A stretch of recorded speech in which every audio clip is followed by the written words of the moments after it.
नमस्कार साथियों, डिजिटल गुरु चैनल में आपका हार्दिक स्वागत है। तो आइए बिना समय गंवाए आज के वीडियो की शुरुआत करते हैं और वर्गमूल तथा घनमूल से संबंधित महत्वपूर्ण तथ्यों से आपको अवगत कराते हैं। साथियों, सबसे पहले बात करते हैं वर्गमूल की। किसी दी गई संख्या का वर्गमूल वह संख्या है जिसका वर्ग उस दी हुई संख्या के बराबर होती है। जैसे √16 का वर्गमूल बराबर 4, √25 का वर्गमूल बराबर 5। वर्गमूल निकालने की दो विधियां हैं। पहली अभाज्य गुणनखंड विधि तथा दूसरी भाग विधि। सबसे पहले बात करते हैं अभाज्य गुणनखंड विधि की। इस विधि से छोटी संख्याओं का वर्गमूल निकाला जाता है। जिस संख्या का वर्गमूल निकालना हो उसके अभाज्य गुणनखंड निकालकर जोड़े बना लेते हैं तथा जिन संख्याओं के जोड़े बन जाते हैं उन्हें वर्गमूल के चिन्ह से बाहर निकालकर गुणा कर देते हैं। वर्गमूल निकालने की दूसरी विधि भाग विधि है। इस विधि द्वारा बड़ी से बड़ी संख्याओं का वर्गमूल निकाला जाता है। सबसे पहले संख्या के दाएं से बाएं की ओर चलते हुए जोड़े बना लेते हैं, फिर भाग देकर भागफल ऊपर लिख देते हैं। जिस तरह से भाग क्रिया में एक एक संख्या उतारते जाते हैं उसी तरह वर्गमूल में जोड़े उतारते जाते हैं।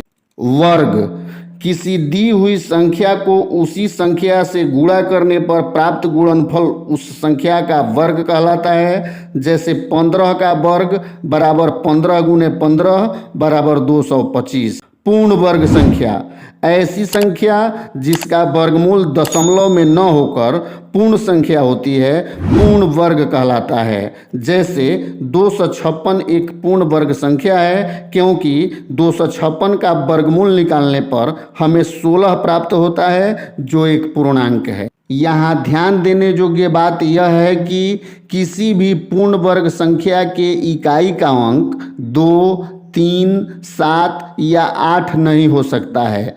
जिन संख्याओं के अंत में शून्यों की संख्या विषम हो तो वह संख्या पूर्ण वर्ग नहीं हो सकती है। जैसे 10, 1000 इत्यादि पूर्ण वर्ग संख्याएं नहीं हैं। किसी सम संख्या का वर्गमूल भी एक सम संख्या होती है। इसी तरह किसी विषम संख्या का वर्गमूल भी एक विषम संख्या होती है। साथियों, अब बात करते हैं घन और घनमूल की। किसी संख्या को आपस में 3 बार गुणा करने से प्राप्त गुणनफल को उस संख्या का घन कहते हैं।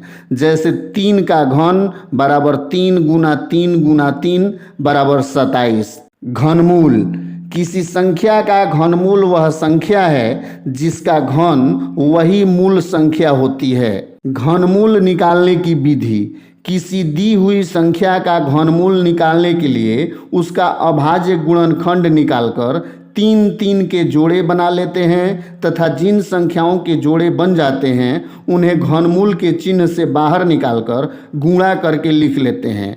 प्राप्त गुणनफल ही अभीष्ट घनमूल होता है।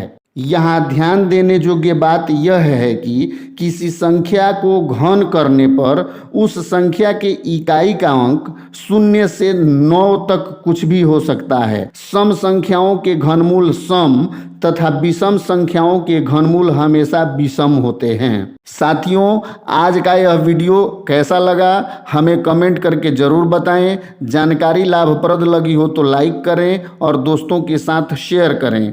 चैनल पर नए हैं तो सब्सक्राइब जरूर कर लें। मिलते हैं डिजिटल गुरु की अगले वीडियो के साथ। तब तक के लिए जय हिंद।